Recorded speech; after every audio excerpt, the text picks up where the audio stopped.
This week, Mark from Brilliance Computer Technologies takes over and tells us about wireless internet in our Ask a Pro segment. Let's check it out.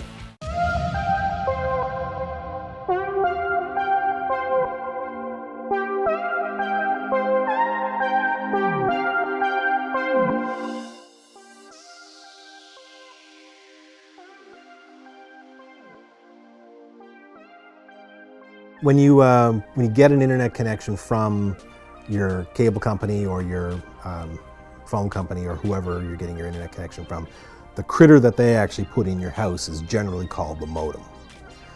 Sometimes it actually has a router built into it, sometimes it does not.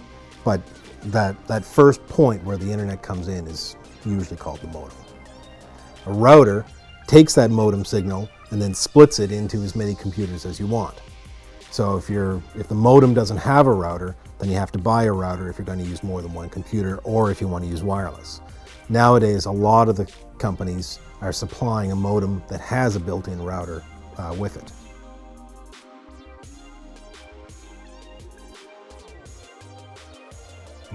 If you've got a slow wireless connection, the first thing I would do is get closer to the modem or to the router to see if it actually improves. If it doesn't improve, then I would try to either change the channel that the wireless is running on, because wireless is fussy. It doesn't like it if there's too many other things around that are on the same channel. It doesn't like 2.4 gigahertz phones, the old cordless phones. In some cases, it doesn't even like microwaves.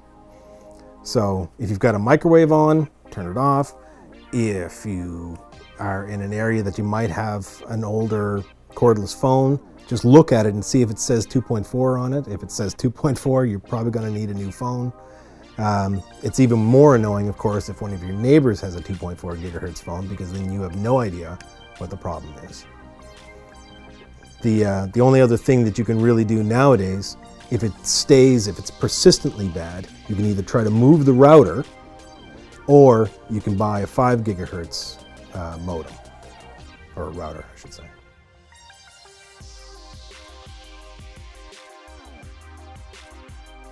And that's a bit more annoying as well. That's something that happens if there's a lot of interference in the system. So if there's a whole pile of different wireless networks in your area, sometimes they'll conflict and yours will cut off and get interfered with by whoever else is around. In that case, pretty much the only three things you could do would either be change the channel on the router, which is, again, it's a bit more annoying to do. Sometimes just moving it, if you can, move it, maybe even 10 feet away from where it is currently, can make a big difference in a wireless signal. And the other thing you can do is, again, go with like a 5 gigahertz router. You can get a wireless extender if you need to, but you're better off trying to deal with the main problem first.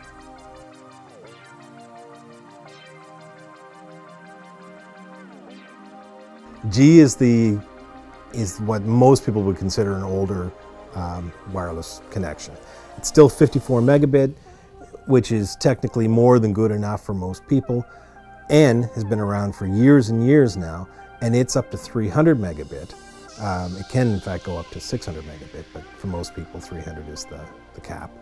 There's now AG, which is better again, but it's much more rare still.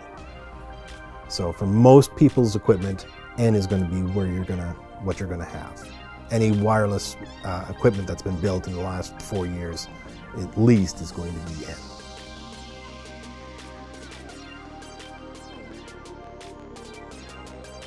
Range extender basically allows you to extend your wireless network into a spot in your house that doesn't really get a good signal. They do work fairly well and they can be pretty handy.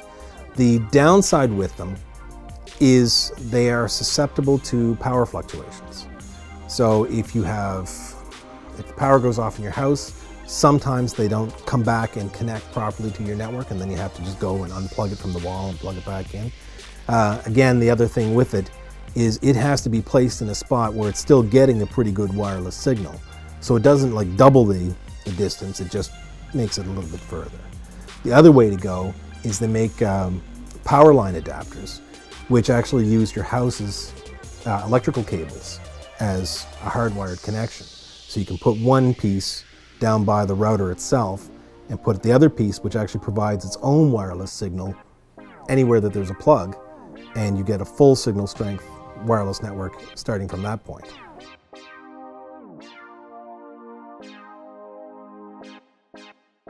The problem with wireless as opposed to a wired connection, you can have 250 devices on the same connection, and each one will get, for example, on a 100 megabit switch, each one gets 100 megabit. With wireless, the 300 megabit cap gets split every time you add another device. So if you've got one thing, you've got 300 megabit. If you've got two, each one gets 150. So that's the problem with wireless. Your power will drop pretty substantially. So you can have as many devices as you want. I mean, technically you could have 250 devices wirelessly in your network, but they are all going to be very, very slow.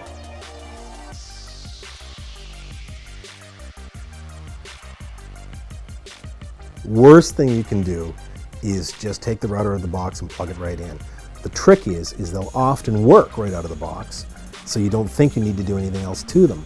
But if there's no security set up on the wireless network, then you are responsible for anything that anybody else happens to download through your wireless connection. If you have no security on your connection and some guy pulls into your driveway and types a message on a message board saying, "I'm going to kill the President of the United States," Secret Service are going to show up at your door. And then it's on you to try to explain that it's your wireless network. So really, why would you want to have that kind of a problem? It's much, much better to just secure the network. Even anything that's even slightly modern is going to support WPA or WPA2, which are virtually uncrackable.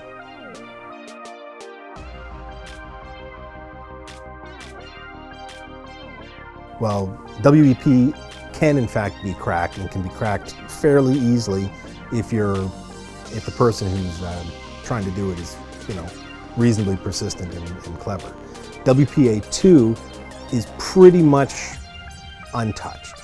I wouldn't want to, run a bank wirelessly on any of it, but WPA2 would be the best choice. It is as near as it comes to full security.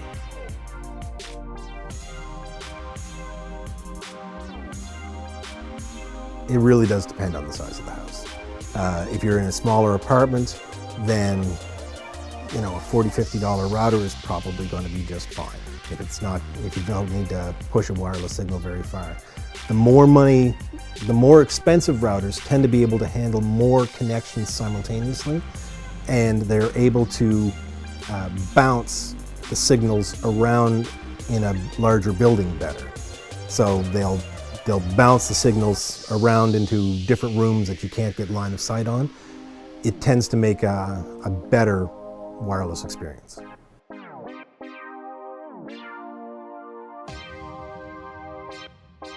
There's a lot of brands that tend to be pretty good. ASUS builds some very good routers. They're very highly recommended. D-Link does in fact make some pretty good routers. They also make some pretty crummy routers, but most of the routers are pretty good. Linksys builds excellent routers as well. They make cheap ones as well, but most of their routers, the brand names like Linksys and D-Link, ASUS, are excellent routers.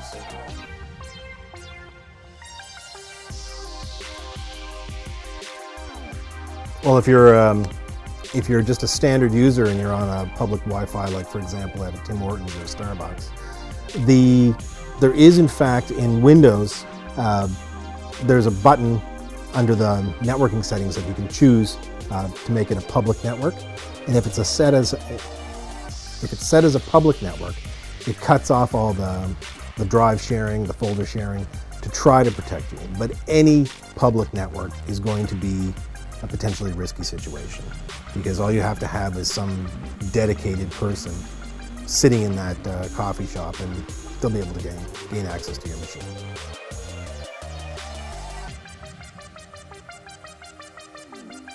There are a few. The problem is most routers don't come with that kind of stuff. So it's a matter of you kind of playing around. Also, a lot of routers don't automatically choose them for you. Some of them will actually automatically pick the best signal that they can. If not, you actually have to go into the router settings and manually just play with them. Try channel 1, see how it does. If it's no good, go to channel 2.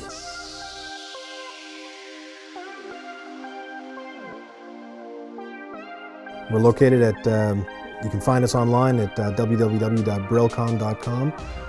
We're located in Halifax, Nova Scotia, Canada.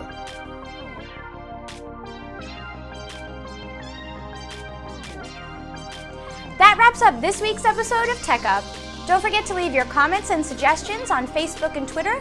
Let us know what you think and what you want to see. I'm Sarah Ingram, and we'll see you next time.